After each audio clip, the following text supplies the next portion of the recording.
Ginoong Pangulo, mga minamahal kong kababayan, kung nais niyong lumitaw ang katotohanan, kung nais niyong panagutin ang tunay na salarin, kung nais po niyong makulong ang tunay na may kasalanan, huwag ninyong kampihan si Martin Romualdez. Punitin natin ang script ni Martin Romualdez. At higit sa lahat, huwag magpadala, huwag sabayan, huwag maniwala sa sarswela na nilalako ni Martin Romualdez. Nagtuturuan na si Congressman Martin Romualdez ang tinutumbok ni Senator Chis Escudero na umano'y may pakulo. Kapwa dawit sa flood control scandal, si Romualdez at Escudero. Kasama rin sa listahan ang nagbitiw ng si Saldico. Face the music ang payo ng DOJ sa dating kongresista pero duda ang ahensya na uuwi pa ito ng bansa. Magandang gabi, ako po si Pinky Webb. Ako naman si Willard Cheng. At ako si Corina Sanchez Rojas. Sa mga kaibigan nating Ilocano na imbag nga rabii, simulan na natin ang agenda. Sa gitna ng patong-patong na alegasyon sa flood control scandal, ako, Bicol Party List Representative Saldico, nagbitiw bilang kongresista. Hindi lang daw sa flood control projects. Congressman Martin Romualdez tumatanggap din umano ng kickback sa illegal gambling. Ayon kay VP Sara, Romualdez tinawag na imbento lang ang alegasyon. Senador Chis Escudero bumanat din. Dating Speaker Martin Romualdez itinurong nasa likod daw ng flood control scandal. Legal and above board Land Bank dumepensa sa alegasyong may irregularidad ang mga transaksyon nila sa DPWH. Dating PNP Chief Rodolfo Azurin pumalit kay Benjamin Magalong bilang Special Advisor ng ICI. Malacanang pinaliwanag ang umano'y pabago-bagong pahayag sa naging papel ni Magalong. At kilalanin ang napiling Super Bowl halftime show headliner sa susunod na taon.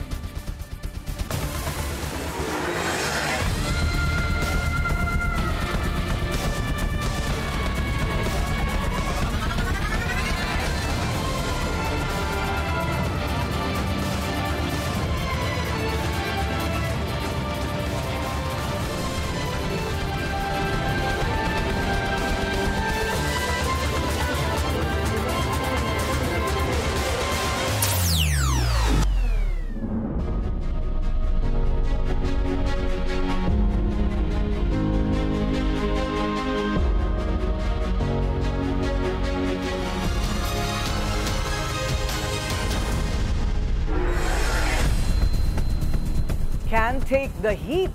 Nagbitiw na bilang kongresista si ako Bicol Party List Representative Saldico. Ngayong araw ang ibinigay sana na deadline ng Kamara para umuwi si Ko at harapin ang kanyang pagkakasangkot sa flood control scandal. Narito ang agenda report ni Mavic Trinidad ng Abante live mula sa House of Representatives. Mavic, ano naman ang tugon ng mga House leaders dito sa resignation ni Ko? Corina, hanggang sa mga oras na ito ay wala pang opisyal na pahayag ang liderato ng Kamara.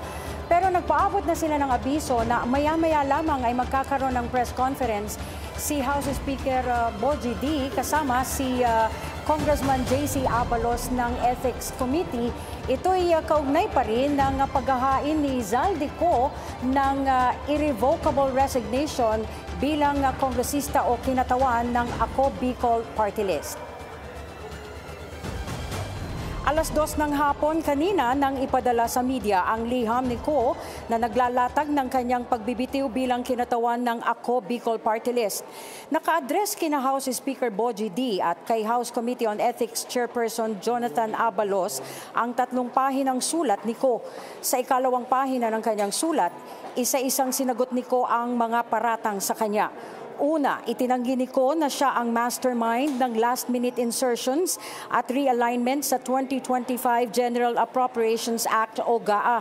Hindi raw niya magagawa ito ng mag-isa dahil aprobado ito ng Senado at Kamara bago pa aprubahan ng Pangulo. Sinagot din ni Ko ang umano'y paglabag niya sa Section 4 ng Republic Act 6713 kung saan kinukwestiyon ni Navotas Representative Toby Tiangco ang pagliban niya ng matagal sa sesyon at hindi niya pagpapadala ng medical certificates.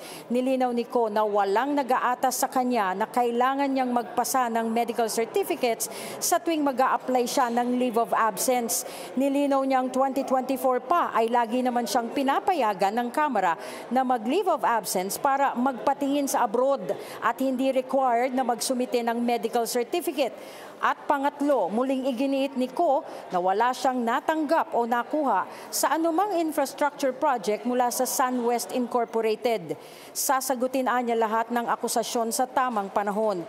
Sa ngayon ay makikipag-ugnayan si Ko sa Kamara para maligpit ang kanyang mga kagamitan.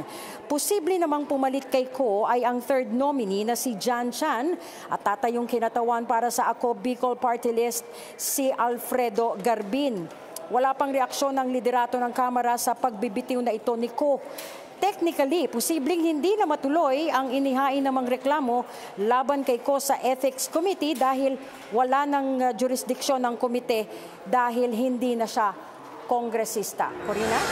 So paano na Mavic yung blue notice na hinihiling ng DOJ naman sa Interpol dahil malinaw naman na gusto pa rin nilang siya'y bumalik dito sa bansa? Actually, Corina, patuloy namang pinoproseso ng Department of Justice yung tungkol sa aplikasyon nila sa Interpol para sa Blue Notice. Pero sinabi ni Secretary Remulla na agad nilang isusumite yung itong kahilingan na ito kapag naayos na nila yung mga kinakailangang requirements.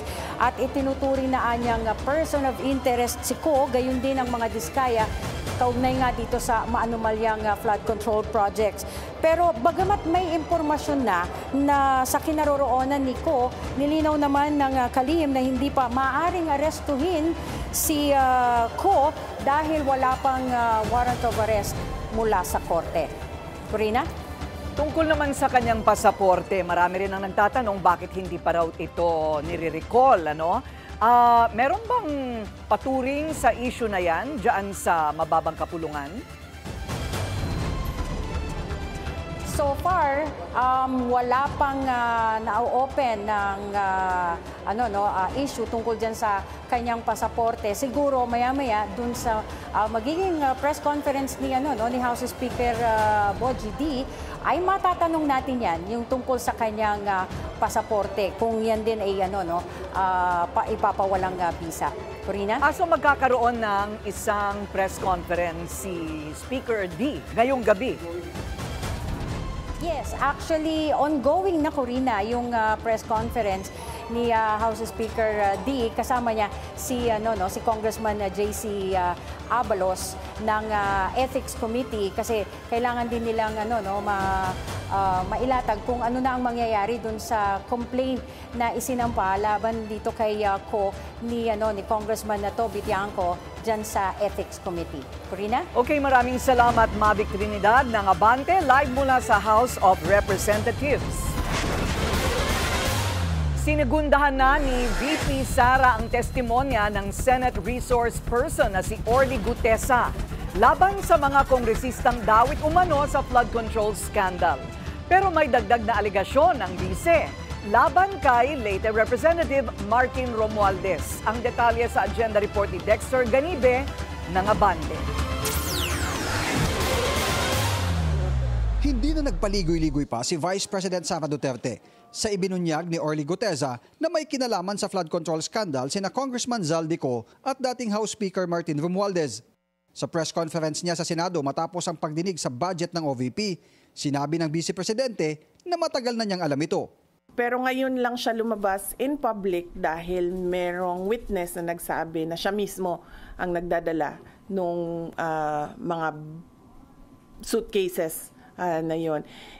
Hindi siya odd for Martin Romualdez because he was already involved in heavy luggages doon sa Okada case. Pero may pasabog pa ang VP laban sa dating speaker dahil hindi lang anya sa flood control scandal ang mga perang inihahatid sa bahay ng mambabatas. Hindi lang sa flood control, ma'am, pati sa sa illegal gambling. Tumatanggap sila. So, si Martin Romualdez. So, hindi lang siya sa flood control. Baka kasi yung tao na nagtrabaho ng basura, flood control yung pera na tinatransport nila. Pero marami pang iba pang mga sources ng corruption. Ikinabahala naman ng Vice Presidente ang mistulang paglilihim ng ICC sa nangyaring pag-pass out ng amang si FPRRD sa loob ng kanyang selda sa The Hague. Kung hindi pa anya nagsumbong ang mga Pinoy na nasa ospital kung saan dinala ang dating Pangulo, ay hindi nila nalaman ang nangyari sa kanyang ama. Clearly, the ICC do not have full control of the safety and security of the former president because I believe, and the way I see it, he needs 24-hour caregiver, bedside care. So, yan din yung sinasabi ko sa kanila. Keeping him in without a trial date, without a date for confirmation of charges, is just plain cruelty ba?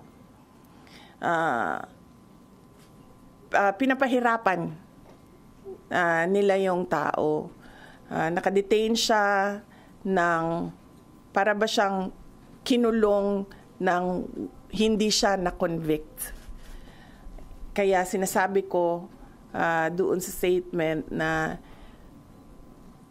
for humanitarian purposes, they should give or they should allow the interim release of former President Duterte. Maging ang welfare check niya na isinagawa ng Embahada ng Pilipinas sa kanyang ama ay hindi katanggap-tanggap sa kanyang pamilya. Bagamat nagpaliwanag na raw ang Department of Foreign Affairs na ginagawa nila ito sa mga kababayang nakapiit sa ibang bansa, kaduda-duda pa rin daw ang ginawang hakbang. Hindi pa matukoy ng VP kung kasama nga sa mga nagsagawa ng welfare check sa dating Pangulo si dating Senator Antonio Trillanes. Para sa Agenda, Dexter Ganibe, Abante! Pawang, kasinungalingan lamang ng mga obstructionist. Yan ang sagot ng Malacanang sa tirada ni VP Sara na unstable ang gobyerno ngayon. Ayon kay Undersecretary Claire Castro, wala naman talagang inaasahang magandang salita ang palasyo mula sa mga taong ang tanging hangarin ay siraan ang administrasyon. Alam natin na matatag ang ating gobyerno, ang pamahalaang administrasyong Marcos Jr. Ito ay ginigiba lamang ng mga obstructionist na tulad nila. Malamang hindi nila nakikita anong ginagawa ng Pangulo dahil bulag sila. Umalag din si Leyte Representative Martin Romualdez sa mga bagong akusasyon ni VP Sara. Tinawag niyang imbento at guni-guni lamang ang aligasyon ng bise na tumanggap siya ng kickbacks mula sa illegal gambling. Ikinalulungkot din daw ng dating House Speaker na ang VP na na-impeach ng Kamara dahil sa umano'y paglustay ng pondo ang siya pang nagpapakalat ng kasinungalingan.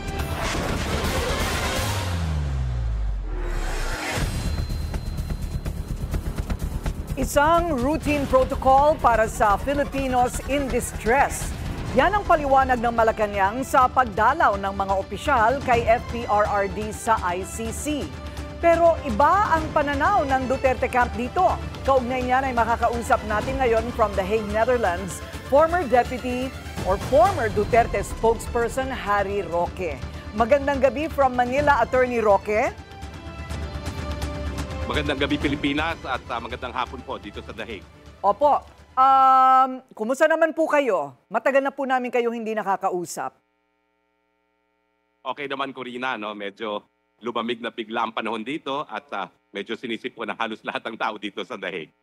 Okay, parang lumamig din yung issue dyan sa ICC dahil iba ang pinagkakaabalahan dito sa Pilipinas. Pero sa tanong po dito sa issue na ito, bakit po sham welfare check ang tawag ng Duterte camp sa pagdalaw po ng Philippine Embassy officials dyan po sa dating Pangulo sa ICC?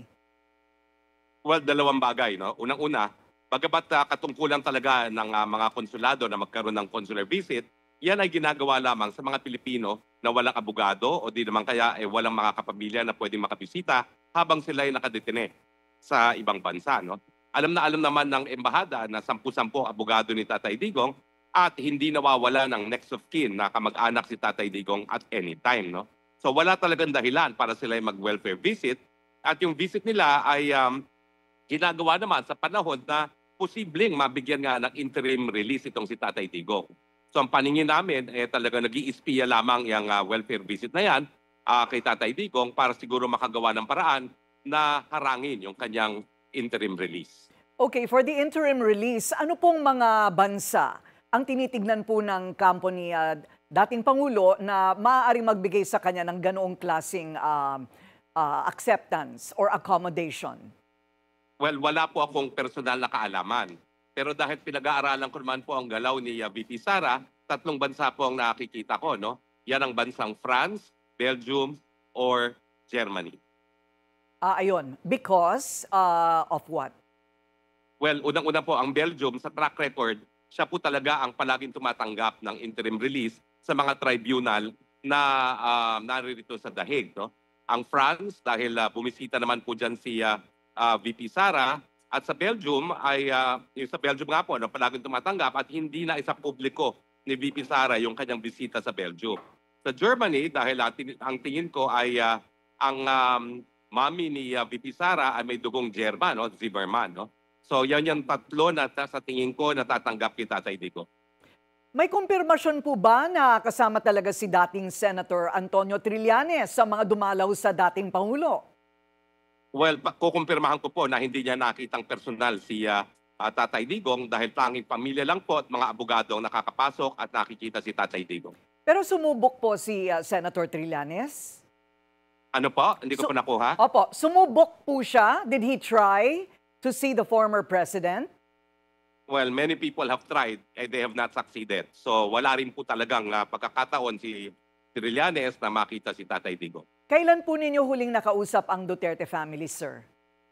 Well, last week lang po, no, nung huling bumisita si Ma'am Elizabeth at saka yung apo nila na si Isabel. Pero ngayong araw po ay magkakaroon ng bisita ang bunsong kapatid ni Tatay Digong, si Sir Bong, at inaasahan natin na magbibigay siya ng anunsyo mamayang 3:00 ng hapon dito sa Dahig. Ayun, okay. So, meron po ba kayong impormasyon tungkol sa kalagayan naman ng dating Pangulo? Lalo't dito po sa sinabi ni VP Sara na natagpuan daw niyang unconscious o walang malay sa kanyang kwarto si dating Pangulong Duterte. Well, ako naman po ay pinagbigay, alam ko kay VP Sara yung impormasyon na pinarating sa akin ng isang empleyado sa detention facility na nahulog nga daw sa sahig si Tatay Digong at tumama ang ulo.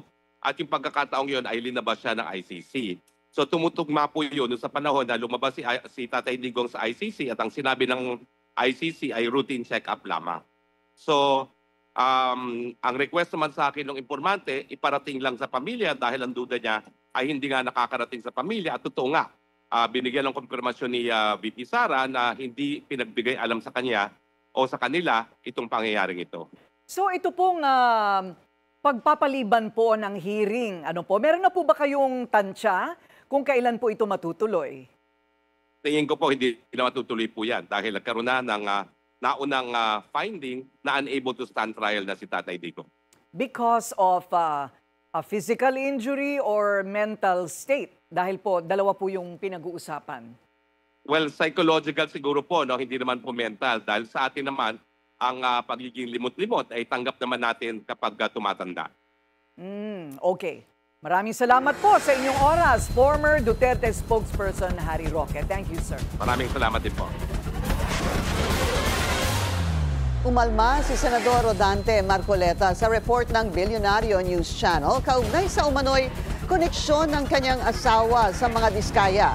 Yan ang agenda report ni Hannah T. live mula sa Senado. Hannah, ano ang pahayag ni Senator Marcoleta? Sumalang kanina sa plenaryo si Senator Rodante Marcoleta pero hindi nito binanggit yung naging report tungkol sa naging kaugnayan ng kanyang asawa sa mga insurance firm na nakatransaksyon ng mga diskaya at sa halip binanatan nito si dating House Speaker Martin Romualdez. Ikinagalit ni Senator Rodante Marcoleta ang naging report ng Bilyonaryo News Channel tungkol sa kanyang asawa.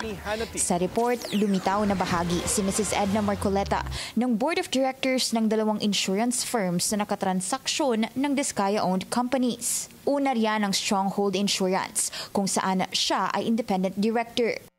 Ang ikalawa ay ang Milestone Guarantee and Assurance Corporation, kung saan kabilang din si Mrs. Marcoleta sa 2023 Board of Directors nito. Sabi ni Senator Marcoleta sa programang Parekoy ng Abante, wala raw pagmamayari ang asawa niya sa Stronghold. Ang tungkulin mo lang kung sakaling may kakayahan kang mag-advise sa good governance, ma-protection ng mga minority shareholders. Ito kasi ang hinihingi ng insurance code.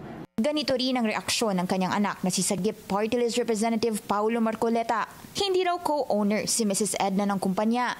Wala rin daw material ties, substantial shares, galaw sa sales at marketing at maging significant relationships ang kanyang ina sa mga stakeholder ng Stronghold.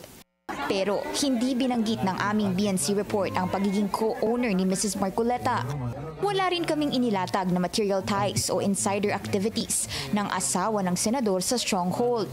Sabi pa ng mismong kumpanya, qualified si Mrs. Marcoleta sa kanyang posisyon bilang independent director.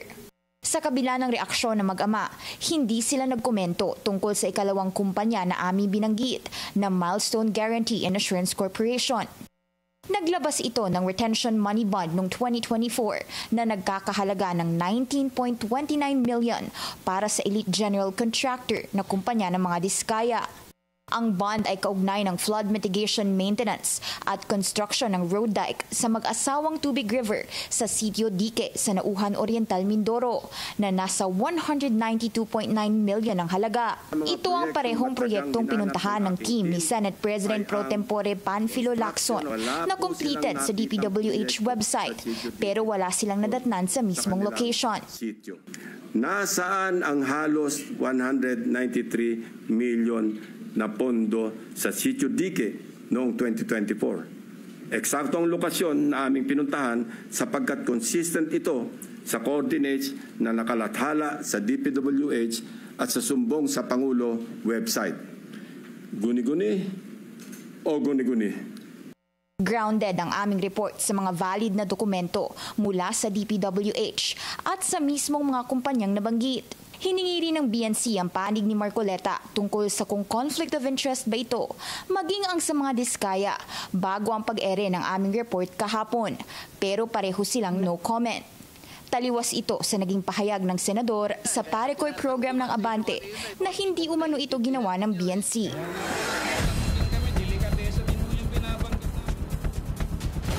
Pinky, hindi lang si Marcoleta ang bumanat kay Romualdez. Pinangalanan ni dating Senate President Chis Escudero si Romualdez na siyang nasa likod ng flood control scandal sa bansa.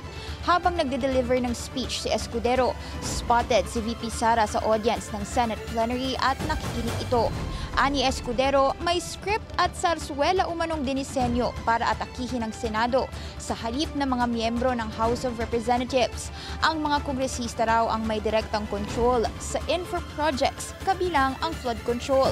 Matagal na anyang alam ng nakararami na si dating Speaker Romualdez ang ulo ng panglilimas sa pondo ng bayan, katuwang si Ako Bicol Party List Representative Zaldico.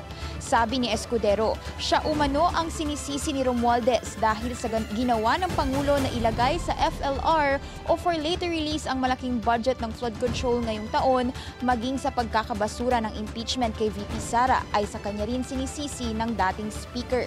Pinagtataka ni Escudero na sa kabila ng mga pahayag ng mga diskaya laban sa ilang kongresista at kay Romualdez, walang nangyari kundi mas pinanigan daw ang mga testimonya ng mga taga-DPWH na nagdidiin sa ilang senador, kabilang na siya. Ginoong Pangulo, mga minamahal kong kababayan, kung nais niyong lumitaw ang katotohanan, kung nais niyong panagutin ang tunay na salarin, kung nais po niyong makulong ang tunay na may kasalanan, huwag ninyong kampihan si Martin Romualdez. Punitin natin ang script ni Martin Romualdez. At higit sa lahat, huwag magpadala, huwag sabayan, huwag maniwala sa sarswela na nilalako ni Martin Romualdez.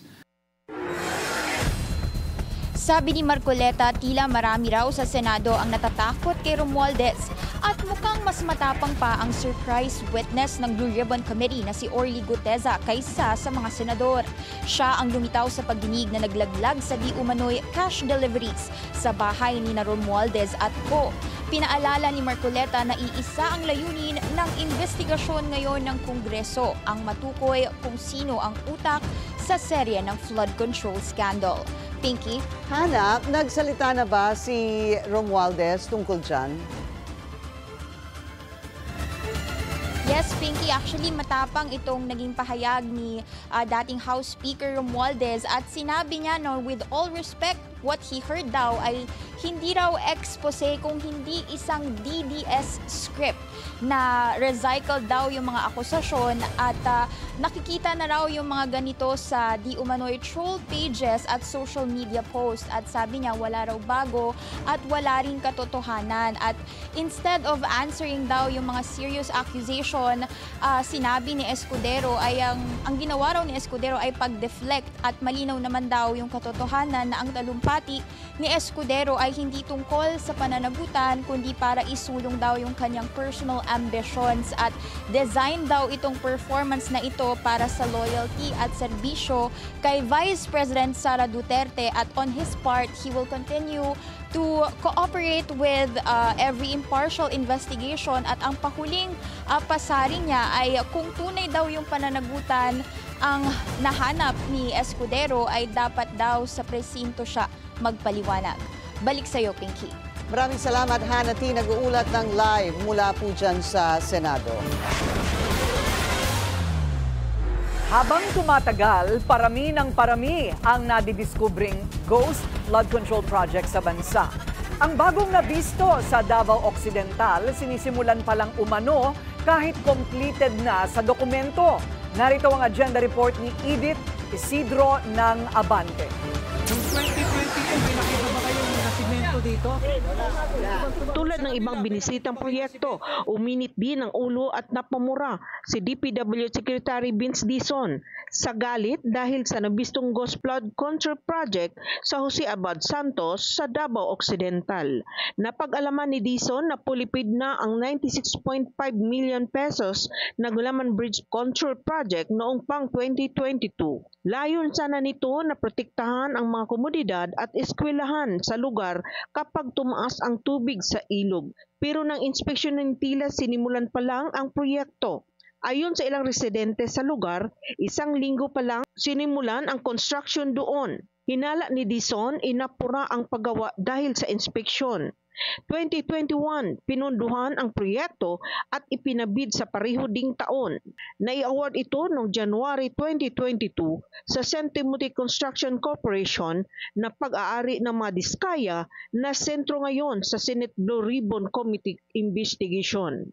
Makalipas ang 9 na buwan o Oktubre noong 2022, nakumpleto na raw ang proyekto at nakobra ang kabuuang kontrata. Agad naglabas ng show cause order si Dizon. Pinagpaliwanag niya sina Region 11 Director Joey Gordon at Davao Occidental District Engineer Rodrigo Larete.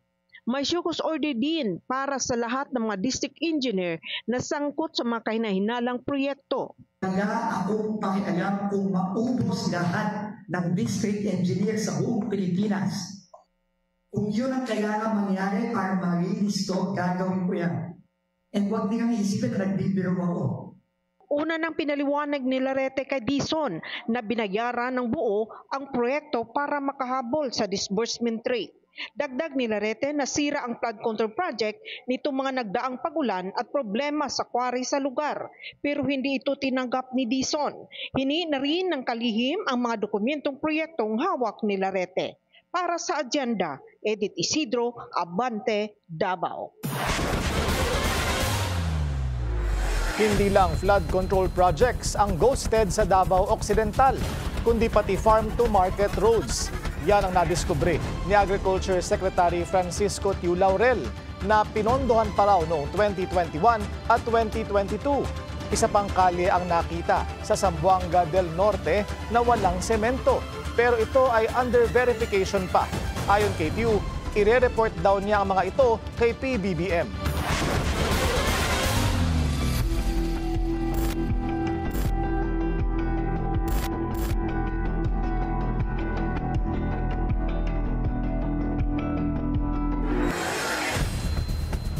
Sa kabila ng iba't ibang issue sa bansa, tiniyak ng DOJ na hindi matatabunan ang kaso ng mga nawawalang sabungero.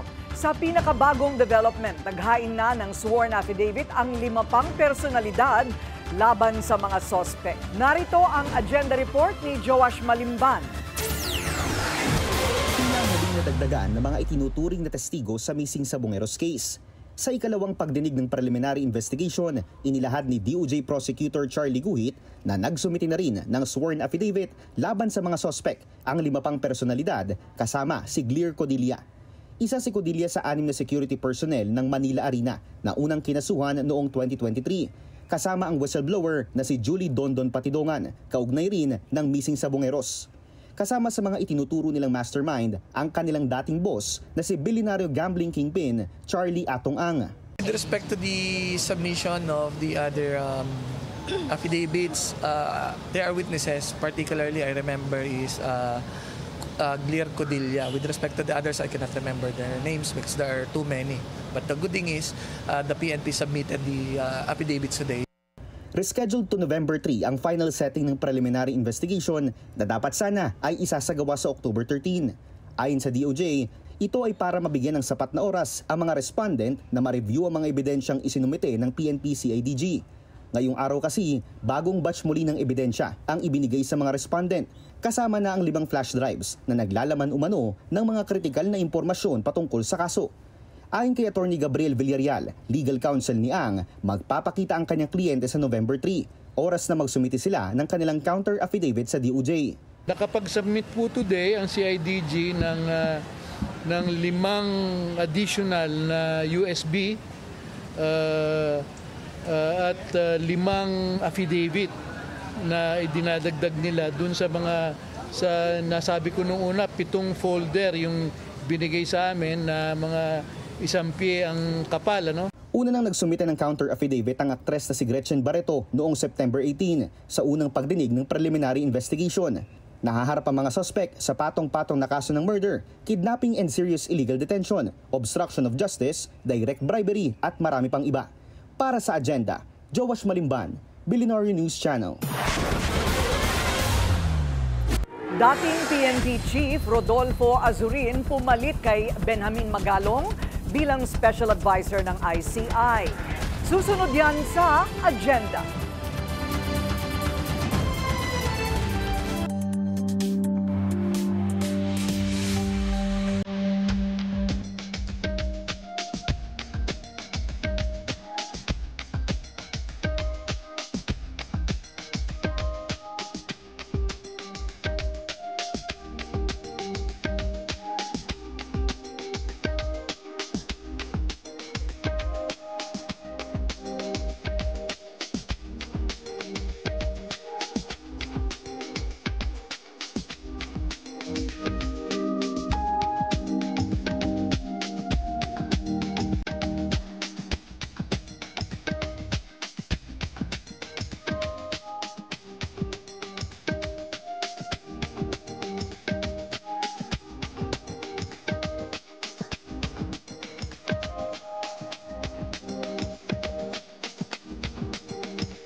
Traffic check muna tayo ngayong Lunes sa EDSA Guadalupe, Gapang.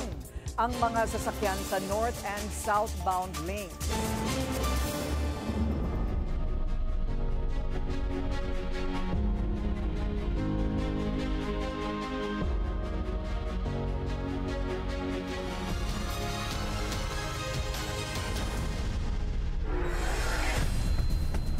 Tapos na ang 10 araw na palugit ng Kamara para bumalik ng bansa si Saldico.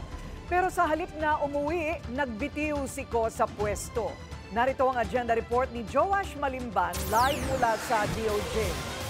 Joash, ano ang reaksyon ng ahensya sa pagbibitiw ni Ko? Corina, face the music. Yan yung panawagan ni Justice Secretary Boying Remulla. Kaya resigned ako Bicol Party List Representative Zaldico. Patungkol yan sa isinasagawang investigasyon sa mga umano'y anomalya sa flood control projects at budget insertions. As per latest monitoring daw ng DOJ, nasa Spain pa rin si Ko. Ito ay sa kabila ng pag-revoke ni House Speaker Bogie D sa kanyang travel clearance. Depensa ni Ko, kinakailangan niya ng sapat na oras sa ibang bansa para umano sa kanyang medical treatment. Pero para kay Secretary Remulla, hindi na siya umaasang babalik pa ang kongresista sa bansa, lalo pat nag-resign na ito bilang mambabatas kanina. So far, hindi naman siya fugitive, pero gano'n na magiging status siya later on. That's inevitable. Kasabay ng panawagan kay Ko, inilahad din ni Secretary Remulla na iimbitahan na ng ahensya sa mga susunod na araw ang mga kongresistang dawit sa flood control scandal. Kasunod yan ng mga pangalang inilahad ng mag-asawang Curly at Sara Diskaya at ng former DPWH officials sa Senate and congressional hearings. We will invite them first. We'll let the NBI invite them. If they do not show up, then we will have the NBI subpoena them. May subpoena powers din naman niya. Kasi sila active active investigation to of charges in sworn statements. Nagpaalala naman ng DOJ sa mga ini-evaluate sa Witness Protection Program na mag-behave accordingly. Yan ay matapos mag-viral ng finger heart post ni Sara Diskaya noong nakaraang Sabado. Sinabi rin ni Secretary Remulla na bagamat protected witnesses na ang mga Diskaya, hindi nawawala sa usapin ng restitution, lalong kinakailangan umanong maibalik ang ninakaw na pera sa taong bayan dahil ayon sa expose ni Senator Ping Lacson na abot sa 207 billion pesos. Yung nakamang kontrata ng Diskaya Firms mula 2016 sa DPWH. Corina. Joash, ang pinag-uusapan kasi ay although revoked yung kanyang travel clearance, parang hindi na siya applicable dahil nga siya'y nagbitiw na sa tungkulin bilang isang congressman. Ang tinatanong ng tao ngayon ay yung pag-revoke ng kanyang pasaporte. Yan ay hindi pa ginagawa ng gobyerno. Ito ba'y dahil wala pang charges against him to compel him to come back to the Philippines? Corina, yung proseso nga na yun na pag-revoke ng passport at pagpapadala kaya resign congressman ko dito sa Pilipinas ay isang mahabang proseso nga raw ayon kay SOJ Remulla. Kanina sinabi niya na may tinitingnan na lang ngayon yung development doon sa Blue Notice at if ever na ma-issuehan ng warrant itong si resign congressman ko ay makikipag-ugnayan na sila sa Interpol nang sa gayon ay mapadala dito sa Pilipinas ang resigned congressman na si Zaldico. Corina. At ang pinag-uusapan din na kanyang final destination is sa Portugal. Sa ngayon, kumpirmado ba na nasa Espanya pa rin siya? Yung sa Spain, Corina, ito raw ay base sa latest monitoring pa lang ng DOJ. Pero ayon nga kay Secretary Remulla, tinatrack pa rin talaga nila yung location dahil nga raw ay palipat-lipat ng lokasyon itong si resigned congressman ko. Pero sabi niya nga kanina, ang kanyang paninigurado, if ever daw ma-issuehan ng warrant at magkaroon nga ng charges, ay agad silang makikipag-ugnayan sa international authorities nang sa gayon ay mapadala agad dito sa Pilipinas si congressman ko at maharap niya yung mga charges o yung mga complaints na maaaring i-file sa kanya sa korte dito sa Pilipinas. Corina. Ayun. So yun ang hinihintay, na siya ay masampahan ng kaso para siya ay maging isang opisyal na pugante. Bago mangyari yon, walang pwedeng magpilit sa kanyang bumalik ng Pilipinas.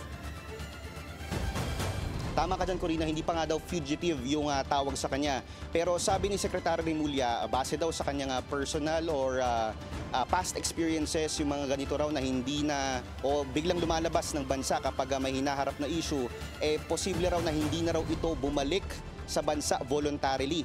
Although sabi niya nga na hindi pa siya fugitive right now, possible daw na in the future, fugitive yung maging status sa kanya at kailangan siyang ipadala forcefully pabalik dito sa Pilipinas. Corina. Maraming salamat, George Malimban, ng uulat ng live mula sa DOJ. May pagkakaiba sa paraan at laki ng porsyentuhan at nakulimbat. Pero may pagkakatulad pagdating sa mga dawit na personalidad. Saan magkatulad at magkaiba ang pork barrel scam noong 2013 at flood control scandal? Una, sa halaga ng pera ng bayan na nawala. 10 bilyon piso ang sinasabing nalustay at napunta sa mga ghost projects sa pamamagitan ng mga pekeng NGO ni Janet Lim Napoles at mga kickback sa mga kasabwat na opisyal at mambabatas gamit ang kanilang mga pork barrel allocation. Ang listahan ng mga pekeng proyekto lalabas post-enactment o pagkatapos maipasa ang budget, bagay na diniklara ng labag sa konstitusyon ng Korte Suprema. 10 years later, hindi lang doble, kundi higit 10 times ang inilobo ng perang nawala sa bayan dahil sa flood control scam. 42 to 118 billion every year ang nawawala sa ekonomiya dahil sa korupsyon, ayon sa Department of Finance. Hindi pang final ang bilang ng nawalang pera dahil ongoing pa ang investigation kung magkano eksakto ang napunta sa bulsa ng mga mambabatas, mga kasabwat na opisyal, taga-DPWH at mga kontraktor. At kung magkano lang ang napunta sa mga proyekto na kundi substandard ay ghost projects na ngayon ay nakalagay na sa budget o insertions bago pa ito maipasa. Sa PDAF scam, dose-dose ng pangalan ng mga mambabatas at opisyal na nagsilbing ahente ang lumabas sa tinaguriang Napoles list. Pero bukod kay Napoles, ilang opisyal lang, kabilang ang ilang mambabatas ang nakasuhan o nakulong. Sa mga senador, ang nakulong ay sina dating Senate President Juan Ponce Enrile, Senators Ramon Bong Revilla Jr. at Jinggoy Estrada. Si Revilla, kalaunay na akwit sa plunder ng Sandigan Bayan noong 2018 at na-clear sa lahat ng kanyang 16 na graft cases noong 2021. Iginit noon ang abogado ni Revilla na hindi siya sakop ng pinasasauli na 124.5 million pesos na utos ng korte. Si Jinggoy Estrada na-acquit sa kasong plunder noong January 2024 at acquitted din sa direct bribery at indirect bribery matapos baligtarin ng Sandigan Bayan ang naunang hatol na guilty laban sa kanya. Si Enrile na-acquit din sa plunder October 2024 habang sa Oktubre lalabas ang hatol ng Sandigan Bayan sa kasong graft laban sa kanya sa dating Chief of Staff at kay Napoles. Si dating Sibak Congressman Joel Villanueva pinakakasuhan din ng Noy Ombudsman Conchita Carpio Morales at pinadidismiss sa government service noong 2016 dahil sa umano'y misuse ng pork barrel funds na napunta sa umano'y bogus na proyekto. Itinanggi noon ni Villanueva ang paratang at sinabing peke ang mga pirma at dokumentong iniuugnay sa kanya. Naging miyembro na noon ng Senado si Villanueva at tumanggi ang Senado na ipatupad ang dismissal order habang pending pa rin ang kaso ni Villanueva sa Sandigan Bayan. Ngayong 2025, idinadawit sa flood control scam sina Revilla, Estrada at Villanueva kasama ang iba pang mga malalaking personalidad gaya ng narinig sa mga testimonya ni dating DPWH Undersecretary Roberto Bernardo, District Engineer Henry Alcantara at Assistant Engineer Bryce Hernandez. Ngayon ay aabangan kung may dagdag na ebidensya pang lalabas na sasapat para makasuhan ang mga nabanggit at sangkot o magiging replay lang ang lahat at bigo na namang makuha ng taong bayan ang hustisya. May kapalit na si Baguio City Mayor Benjamin Magalong matapos magbitiw bilang Special Advisor ng ICI. At kasunod nito, lumutang ang umano'y pabago-bagong pahayag ng Malacanang sa papel ng alkalde sa investigasyon sa flood control scandal. Ang detalye sa agenda report ni Ivy Reyes.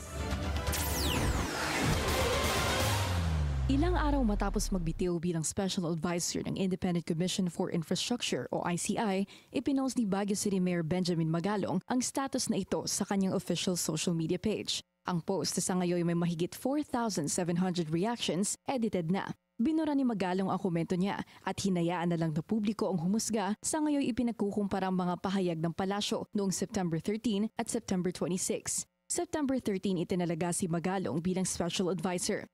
Mayor Benji Magalong, a special advisor, and who will act as investigator for the ICI. September 26 naman, nang i-anunsyo ng Malacanang na under reconsideration ng legal team ng Pangulo ang appointment ni Magalong dahil sa mga kritisismo na isang sitting mayor ang nasa independent commission. Siya po ay tinalaga bilang special advisor. So liliwanagin po natin, ang pagtalaga po sa kanya ng Pangulo ay bilang special advisor at hindi po lead investigator or in any other form na pag-iimbestiga. Hindi po siya naitalaga sa pag-iimbestiga. Wala naman daw nakikitang inconsistency ang Malacanang sa mga pahayag na ito dahil mismong Pangulo na ang nagsabi na special advisor lang ang role ni Magalong sa komisyon. Tumanggi magbigay ng komento ang kampo ni Magalong. Pinasasalamatan ni PBBM si Magalong sa naging gampanin nito sa ICI at sinabing nirerespeto niya ang desisyon nitong umalis sa komisyon.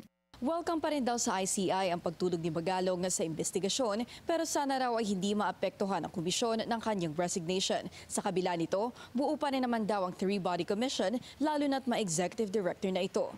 Para sa agenda, Ivy Reyes, Billionaire News Channel. At si dating PNP Chief Rodolfo Azurin Jr. na ang bagong special advisor ng ICI. Siya'y nagpapasalamat sa pagkakatalaga sa kanya ng Pangulo at nangako ng hustisya para sa mga biktima ng iskandalo. Nagbabalik si Ivy Reyes. Balik opisina si retired PNP Chief Rodolfo Azurin Jr., ang kauna-unahang top cop ng Administrasyong Marcos. Inanunsyo ng palasyo ngayong araw na si Azurin ang papalit kay Baguio City Mayor Benjamin Magalong bilang special advisor ng Independent Commission for Infrastructure o ICI. Sa pahayag ng Office of the President, confident daw ang administrasyon sa kakayahan ni Azurin. Unang lumabas sa politico.com.ph na isa si Azurin sa mga napupusuan ng Pangulo na pumalit kay Magalong. Ayon sa source ng Politico, first choice ni PBBM si Azurin doon pa bang kakaupo lang nito sa pwesto. Ang Ilocanong hepe, dati na ring naharap sa kontrobersiya. Nadawit ang pangalan ni Azurin sa umunoy cover-up ng mga pulis sa 990 kilogram drug bust noong 2022 sa Tondo na nagkakahalaga ng 6.7 billion pesos. Pinagtakpan naman ang pagpapanagot kay Police Master Sergeant Rodolfo Mayo na nasa sentro ng usapin ng illegal drug seizure. Mariin naman itong itinanggi noon na may nangyaring cover-up sa ilalim ng kanyang termino. Para sa agenda, Ivy Reyes, Billionaire News Channel. Pinaaresto na ng korte si retired police colonel at dating PCSO General Manager Royina Garma dahil sa pamamaslang kay PCSO Board Secretary Wesley Barayuga noong 2020. Bukod kay Garma na itinuturong mastermind, may arrest warrant na para kina dating NAPOLCOM Commissioner Edelberto Leonardo, Police Lieutenant Santi Fuentes Mendoza at former police officers Nelson Enriquez Mariano at Jeremy Zapata kausapin. Naharap sila sa kasong murder at frustrated murder dahil sa pamamaril kay Barayuga na ikinasugat din ng kanyang driver. Isa po ang marching orders ng ating Chief PNP. Ang sabi niya po, justice for all, meaning ang kautusan niya po sa CIDG at sa lahat ng miyembro ng Philippine National Police, implement all warrant of arrest regardless of the case. Hinahanap na ng PNP si Garma at iba pang akusado. Umuwi si Garma noong September 6 matapos umanong tablahin ng Estados Unidos ang kanyang asylum bid.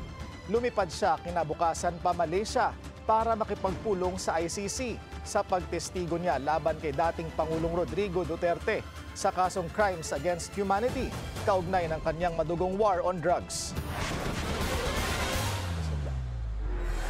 Personal na dinepensahan ni VP Sara sa Senado ang hirit na 902 million peso budget ng kanyang opisina para sa susunod na taon.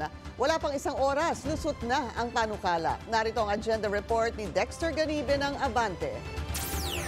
On time dumating sa Senado si Vice President Sara Duterte para ipresenta at depensahan sa Senate Finance Subcommittee ang budget ng kanyang opisina sa susunod na taon. 902,895,000 pesos ang panukalang budget ng OVP. Higit 11 million o 1.3% lang ang itinaas nito mula sa 891.2 million pesos ngayong taon. Our 2026 budget proposal builds on the outcomes of the previous year, addressing the significant budget reduction we faced while envisioning a path forward through fiscal discipline and strategic partnerships. Malaking bahagdan ng budget o kabuang 673.7 million ang mapupunta sa Maintenance and Other Operating Expenses o MOOE, kung saan kabilang ang gagastusin sa mga biyahe ng VP, mga training, office supplies, utility at communication expenses. Nasa 212.5 million naman ang inilaan para sa pasahod ng mga empleyado ng OVP. Sa ngayon ay mayroong isang extension office ang OVP sa Tondo, Maynila, 3 satellite offices sa Luzon at sa Visayas Region at 4 sa Mindanao. Ang capital outlay naman ng OVP ay nasa 16.6 million pesos na nakalaan para sa ICT equipment. Let me also commend and express my support to some of the programs of the OVP. One of the programs na alam ko mahalaga sa mga kababayan natin, yung Pagbabago Campaign Project, in which nagbibigay ang OVP ng mga school supplies. Simpleng bagay ito, pero sa mga constituents natin, ang school supplies, napakalaking bagay na rin. Noong nakaraang taon, naging issue sa budget hearing ng OVP ang children's book na inilathala dahil sa mali-maling impormasyon. Naging smooth sailing na ito ngayon. Wala na ring confidential fund ang OVP, na isa sa mga naging ugat ng impeachment case ng VP. Full support ang Duterte Bloc ng Senado sa OVP budget hearing. Kung allowed po ito, bawasan po ang budget ko sa opisina sa Senado, kahit konti, ilagay na lang po sa OVP. Bilyon-bilyon ang naririnig nating na hinahatid na tinatawag na basura doon sa flood control. Kung tutuusin, wala pang 1 bilyon ang hinihingi ng OVP. Barya lang po ito, ibigay na po natin, dagdagan pa. The budget of the Vice President is already a lean and mean budget. Wala na pong dagdag, kawawa nga, di ba po, Mr. President? So maybe we can afford them the courtesy that we can approve the budget. Matapos ang higit 40 minutes, inaprubahan na sa committee level ang budget ng OVP at isasalang na ito sa plenary debates. Para sa agenda, Dexter Ganibe, Abante!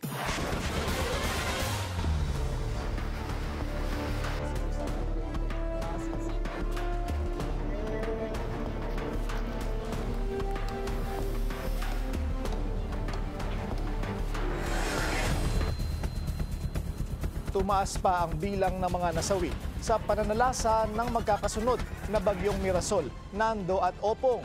Pumalo na ito sa 27 ayon sa NDRRMC. 33 ang naiulat na sugatan habang 16 ang nawawala. Umabot naman sa 906,000 families ang apektado ng sama ng panahon. Katumbas yan ng higit 3 milyong katao. Pinakamataas ang bilang sa Bicol Region. Balik na sa normal operations ang Masbate Airport matapos ang pananalasa ng bagyong Opong. Ayon sa Civil Aviation Authority of the Philippines, umabot sa 10 hanggang 15 million pesos ang halaga ng napinsala sa paliparan. Nilinaw naman ng CAAP na bagamat handa ang airport, nakadepende pa rin sa airline companies ang pagbabalik ng flights. Dating Congressman Zaldi Co at ilang opisyal ng DPWH pinakakasuhan ng ICI. Susunod yan sa agenda.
Traffic check ulit tayo sa EDSA Mega Mall naman. Bumper to bumper ang mga sasakyan sa north and southbound lanes. Ipinapaubaya na ng ICI sa Ombudsman ang kasong posibleng isampa laban kina dating Ako Bicol Party List Representative Zaldi Co at ilang opisyal ng DPWH. Kaugnayan sa higit 280 million pesos na substandard flood control project na nabisto sa Oriental Mindoro. Ang detalye sa agenda report ni Just Ignacio. Naghain na ng unang referral ang Independent Commission for Infrastructure sa Office of the Ombudsman ngayong Lunes, September 29. Ito po ay tungkol sa 289.5 million flood control project sa Nauhan, Oriental Mindoro. Ito po ay proyekto ng DPWH through SunWest Inc. Ito po yung proyekto ng road dike along Mag-asawang Tubig Bridge. Kung natatandaan niyo po, noong September, ito po ay ininspeksyon ni Secretary Dizon together with Governor Dolor. At dito po ay nakita nila ay may pagkukulang po at hindi sang-ayon sa design ng project. Ayon sa ICI, batay sa dokumento na isinumite ng Department of Public Works and Highways sa kanila, nakitaan lang na 2.5 to 3 meters lang ang haba ng ininstall na steel sheet piles na taliwas sa kontrata ng detailed engineering design nito na dapat 12 meters ang haba. Ang discrepancy po nito ay potensyal na makakaresulta sa estimated loss worth 63 million pesos. Ayon pa kay ICI Executive Director Brian Hosaka, nakita rin anya ng Insurance Commission na kulang-kulang ang kanilang dokumento para sa progress billing. Bukod po dito, meron din pong impormasyon na ang SunWest Inc. ay dati pong pagmamayari ni Congressman Elizalde Zaldico. Dahil dito, nagrekomenda ang ICI sa Ombudsman na ipagpatuloy ang kanilang investigasyon sa nasabing proyekto. Upang posible pong magsampa ng kaso paglabag ng Anti-Graft and Corrupt Practices Act, sa procurement law po, sa violation ng revised penal code, specifically sa provision ng malversation and falsification, and of course, isa po dito ay yung paglabag sa Code of Conduct of Public Officers and Employees. Pinangalanan na rin ng ICI ang 18 maaaring responsable at maaaring kasuhan depende sa magiging investigasyon ng Ombudsman at sa makakalap pa nalang ebidensya sa tulong ng komisyon. Kabilang sina Ako Bicol Party List Representative Zaldi Co at ilang opisyal ng DPWH Mimaropa at SunWest Incorporated. Para sa agenda, Just Ignacio, Billionaire News Channel. Halos 300 ang bank account sa Land Bank ng mga Diskaya na sentro ngayon ng flood control scandal. Pero ayon sa Land Bank, walang anomalya sa paghawak nito sa mga account ng mga kontraktor ng DPWH. Narito ang agenda report ni Andrea Salve. Una nang iniulat ng Billionaire News Channel na 70% ng higit 400 bank accounts ng tinaguriang flood control king and queen na sina Curly at Sara Diskaya ay nasa ilalim ng Land Bank. Bilyon-bilyong halaga ng pera ang sangkot dito batay sa datos mula sa Anti-Money Laundering Council. Pero ayon sa Land Bank, walang irregularidad sa kanilang DPWH transactions, partikular na sa flood control projects ng ahensya. Sa isang pahayag, sinabi ng Land Bank na lahat ng pondong ideneposit sa account ng DPWH contractors ay lehitimong alokasyon mula sa pamahalaan at hindi galing sa private o unverified sources. Wala raw silang legal authority para harangin o questionin ang anumang duly appropriated government disbursements. Ipinatupad din daw ng Land Bank ang Know Your Client protocols, risk management procedures at iba pang documentation requirements sa pagbubukas nila ng accounts. Mahigpit daw na sinusunod ng bangko ang mga obligasyon nito sa ilalim ng Anti-Money Laundering Act. Handa raw itong tumulong sa mga otoridad para lumabas ang katotohanan sa flood control scandal. Hindi rin daw maaapektuhan ng kontrobersiya ang kanilang trabahong mapalakas pa ang sektor ng agrikultura. Sa 427 bank accounts ng mga Diskaya, 297 ang nasa Land Bank. 4 o Big Four Diskaya construction firms ang sangkot dito. Ang St. Gerard Construction, St. Timothy Construction, Alpha and Omega General Contractor at St. Matthew General Contractor. Nakapagdala ang mga ito ng aabot sa 180 billion inflows mula 2016 hanggang sa kasalukuyang taon. Karamihan sa mga ito ay mula sa DPWH. Mayroon ding accounts ang Big Four sa 13 pang bangko.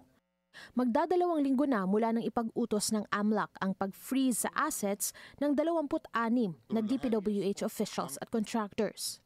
Para sa agenda, Andrea Salve, Billionaire News Channel.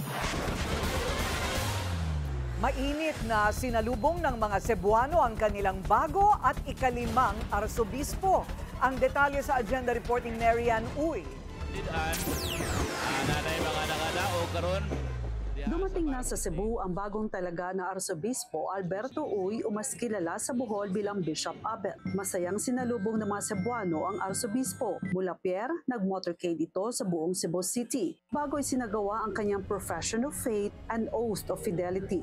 Mainit namang sinalubong ng mga deboto sa Santo Niño ang Arsobispo. May mga bata at mga senior citizen, maging mga candle vendor. Isa ang kanilang hiling habang dinadasalan ang bagong Arsobispo. Anila, sana magkaroon ng mabigat na papel ang simbahang Katoliko para matulungang maibsan ang problema ng korupsyon sa bansa. Pasalamat mi nga natay bagong arsobispo, manginaot ko nga kami nga maayo ang pagduma sa atong sa simbahan o sa mga tao. Unta ang simbahan maghingusog mo appeal sila. Kay para maabot gyud sa kahitasan mo. Para kay Arsobispo Uy, kasama niya ang taong bayan sa panawagan laban korupsyon. In the Philippines these days, you know it. The word we hear too often is ghost projects. Projects that exist only on paper, but never in reality. The money disappears, but the project never shows up. Kauban ko ninyo sa pagdumili sa ghost projects. Muliho kanunay sa paghimo o godly projects. No to ghost projects, yes to godly projects. Ang 58 years old na si Archbishop Uy ay panglimang arsobispo na itinalaga sa Cebu. Pinalitan niya si Archbishop Jose Palma na nagretiro na sa edad na 75. Para sa agenda, Marian Uy, Billionaire News Channel, Cebu.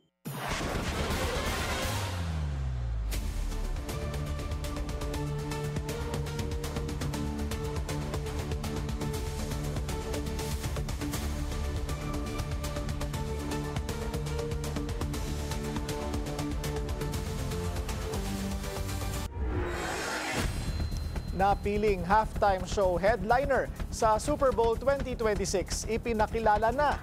Susunod yan sa agenda.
Isa pang traffic check ngayong Monday rush hour sa EDSA White Plains, moderate to heavy ang daloy ng mga sasakyan sa northbound lane.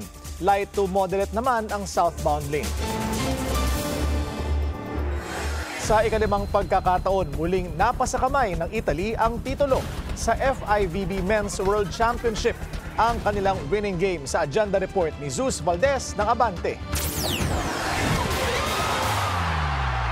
Muling itinaas ng Italy ang kanilang bandila bilang hari ng volleyball matapos ang isa na namang makasaysayang panalo sa FIVB Men's World Championship na ginanap dito sa Pilipinas. Sa harap ng 15,682 fans sa Mall of Asia Arena, ibinaon ng Italy ang Bulgaria sa 4 na set para masungkit ang ikalima at ikalawang sunod na world title. Nang ibabaw si Yuri Romano na umiskor ng 22 points kabilang ang 5 sunod-sunod na aces na tumupok sa pag-asa ng Bulgaria. At sa pananatili niya sa Pilipinas, binigyang din ni Romano ang di malilimutang suporta ng Pinoy fans. Fans are crazy. We feel all their love, and we feel they cheer for us. So it's very funny to play here.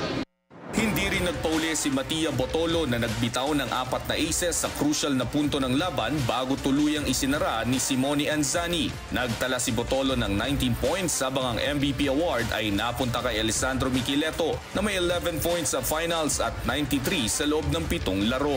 The important thing is to get the gold, and I'm very happy because this summer we reached two medals in BNL and World Championship. So I can say we are the best team in the world. Hindi man nakabuo ng fairy tale finish, nag-ukit pa rin ang kasaysayan ng Bulgaria matapos makuha ang pilak sa unang pagkakataon mula 1970 sa pamumuno ng magkapatid na Alexander at Moni Nikolov. Nagkaroon man ng drama sa labas ng playing court, ikinatuwa pa rin ng mga manlalaro, Pinoy man o dayuhan, ang walang kapantay na suporta ng mga Pilipino sa larong volleyball. Aabangan na ngayon ang 2029 FIVB Women's World Championship na gaganapin rin sa Pilipinas. Para sa Agenda, Sus Valdez, Billionaire News Channel.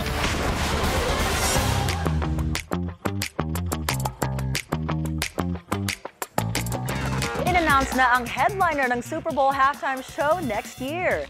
And no, Swifties, sorry, it's not Taylor Swift.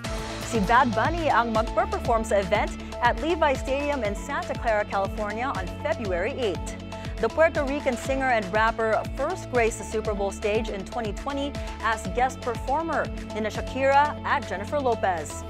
Una nang napabalita na posibleng si Taylor Swift ang maging headliner, especially after her engagement to Kansas City Chiefs tight end Travis Kelce last month. Kendrick Lamar headlined back in February, setting the record for the most watched Super Bowl halftime show performance of all time. Sa Milan Fashion Week, star-studded ang presentation ng final collection ni late designer Giorgio Armani. Kabilang sa A-list personalities na dumalo, sina Kate Blanchett, Spike Lee at Lauren Hutton. Bukod sa pagiging tribute kay Armani, celebration din ang show ng 50th anniversary ng kanyang fashion house. Well, I think if you see the people lining the streets, I think that speaks for itself. It's not just the people who wear his clothes, but it's, who've been influenced by his sense of aesthetics and his humanity. I mean, apart from being an incredible designer, he was a humanitarian. It's a great honor and a great humanitarian, great artist. And we're humbled that we were invited to come back to Milano to celebrate his excellency. Armani, known in the fashion world as King Giorgio, passed away earlier this month at 91. Nicole Scherzinger giving a glimpse of her recent visit to the Philippines. Sa Instagram post, ibinahagi ni Nicole ang big sushi na dineliver daw sa kanya after her show. We've got some rice in there. Maybe a little bit more of the topping.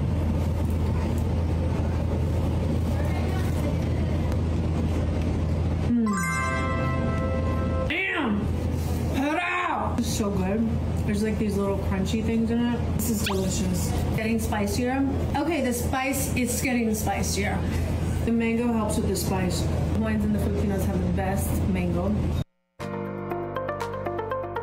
Matatandaan, nag-perform si Nicole sa reopening ng newly renovated Morocco Theater sa Ortigas Avenue earlier this month.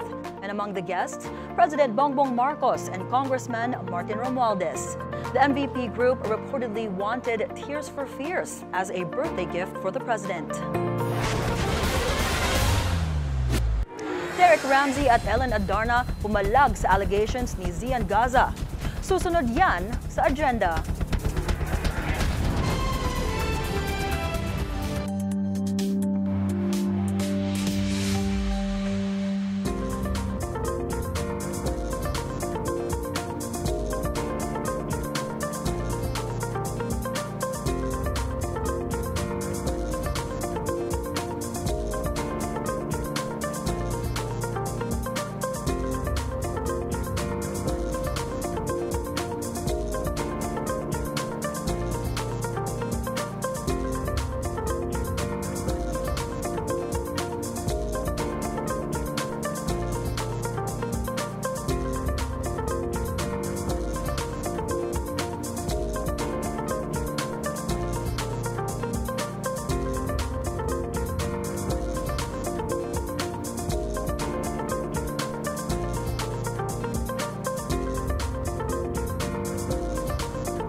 Traffic check ulit tayo sa Elliptical Road sa Quezon City. Light to moderate ang daloy ng mga sasakyan. Papasok ng Commonwealth Avenue at light naman na ang kabilang lane. Target ng gobyerno ang zero rabies by 2030. Kaya ang isa sa kanilang programa, house vaccination sa mga aso't pusa. Ang detalye sa agenda report ni Pierre Pastor. Sa paggunita ng World Rabies Day, nagbahay-bahay na ang Quezon City Government para bakunahan ang mga pets sa syudad at sinimulan dito sa Barangay Quirino. Target ngayong araw na mabakunahan ang kulang-kulang 7,000 aso't pusa. Ito'y para matugunan ang hindi gaanong nabibigyan ng pansin pero nakababahalang problema ng rabies. Ngayon po kasi binababa na po talaga natin via bahay-bahay ang bakuna kasi yung ibang mga pet owners natin walang kakayahan na dalhin sa City Hall.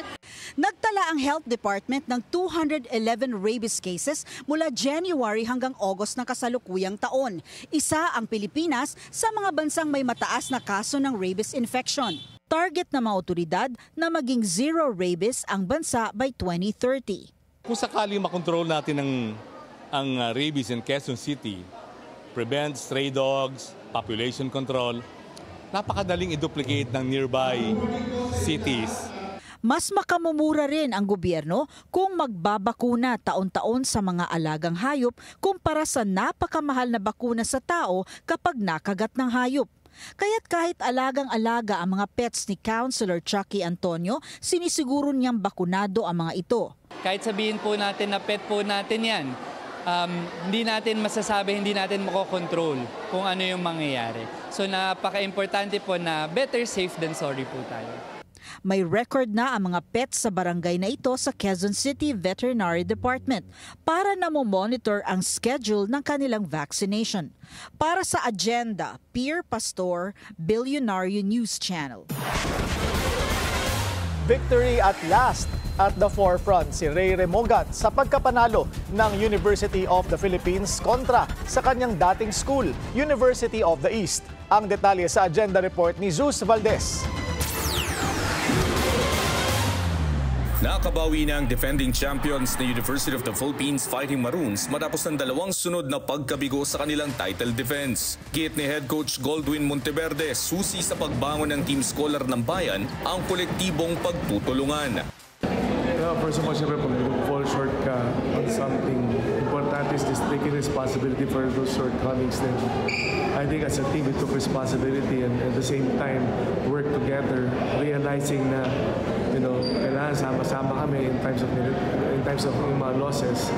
Sa pagkawala ni JD Kagulangan, on the spotlight si Ray Remogat at hindi niya binigo ang UP fans. But then more than anything else is, the way he bounced back from 2 losses, para siya, para niya pinaglaban yung sarili niya, tapos yung team niya. Yun yung para sa akin na malaking bagay na makita. Mistulang sakit ng ulo si Ray Rimogat para sa kanyang dating eskwelahan na University of the East. Umabante ang General Trias Cavite natives ng 21 points kabilang ang 6 na 3-pointers. May kasama pang 10 assists, 6 na rebounds at 2 steal. Nagpakita ng tapang ang UE Red Warriors sa unang yugto ng mauna sa 17-9. Pero agad itong binuran ni Rimogat. Mula sa 0-2 start, nakuha ng UP ang kanilang unang panalo sa 3 laro, 92-75 habang bumagsak naman sa 0-3 ang UE. Para sa Agenda, Sus Valdez, Billionaire News Channel.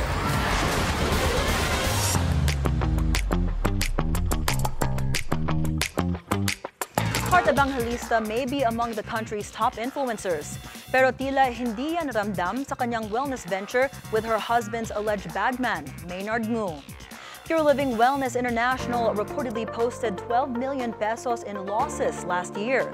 Nag-improve umano ang sales by nearly half to 10 million pesos in 2024, but the cost of sales naman ballooned 131% to 6.7 million pesos.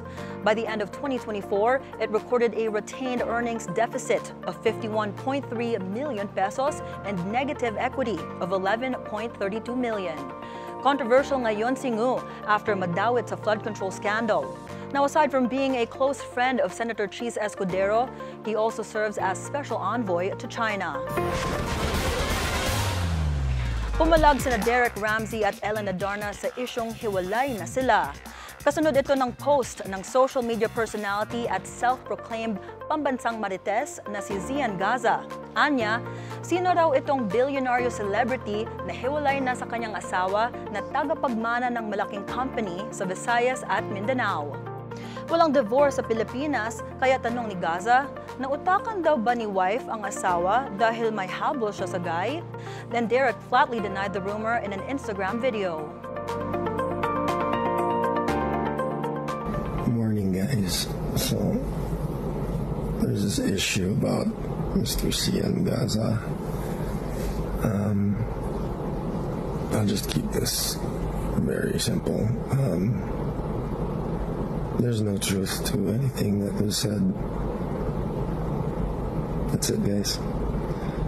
That's all I have. Without naming names, Ellen also appeared to fire back at Zian Gaza. Billions? Oh my God, billions. The only billions. Ang anino ng billions na nakita ko ay sa flood control lang. And kung makimaritas naman lang, at least get everything right. Like everything. Ayan, namulan na. And that's it from my end. I'm Monique Tuzon. Back to you, Karina, Pinky, and Willard. Ano unang ginagawa niyo pagising sa umaga? Uy, hindi ko kayang gawin yun. Kasi only Derek and Ellen can do that because they're both perfect specimens of human beings. Maganda kasi sila. Ang gaganda nila eh. Paggising pa lang, pwede na mag-selfie. Yan ang confidence. Yan ang confidence. Ako pupunta ako ng kusina, maghanap na ng agahan. Talaga, hindi mo tinitingnan ng cellphone mo pagkagising mo? Ay, hindi. Naka-charge sa may padera lang. Tama yan. Tama yung style na gano'n. Tama yan. Sabi nila, you shouldn't look at your phone the moment you wake up. Oo. You know what's really nice? And Cess Drillon told me this. To meditate when you wake up. Yeah. Oo, pray. Di ba maganda yung prayer or whatever you believe in, di ba? Para peaceful yung umaga. Tama. At mong cellphone ka agad. Yeah. Correct, di ba? Tapos stretch. Maganda yung advice kay Speaker Martin ngayon at kay kay dating Senate President Chis Escudero. No, I'm sure their lives are in turmoil. Right now. So, wala naman tayong hanggang walang mga talagang charged and convicted. So, peace to everybody and hopefully malagpasan natin lahat ito kasi labo-labo na sila, ano? Ngayon, ang magkalaban na ngayon talaga si Senator Chis tsaka si si Congressman Martin Romualdez, habang si Congressman Zaldico ay Congressman no more. Kahit na pwede pa rin natin siya tawagin congressman kasi nag-resign na siya. So, kala ko babalik siya. Oo. Ay, meron sighting. May nagpadala sa akin ng litrato, ha? Nasaan? Where na him? Where na in him? Paris I na. see, I hear. I'm in Paris. Nasa Paris ba? Nasa Paris. Daw. Hindi ako nakakita, remember that. Ni-report lang sa akin. Umano. Na may nakakita sa kanya. I see. Na kaibigan ko. Nakita talaga? Nakita niya talaga. Hindi ko alam, ha? Basta Marites lang po yun. Oo. Alright, 87 days to go before Christmas. Yan po ang ating agenda ngayong gabi. Ako po si Pinky Webb. Ako si Willard Cheng. At ako si Corina Sanchez Rojas. Sa bawat issue may anggulo at ang balita may agenda.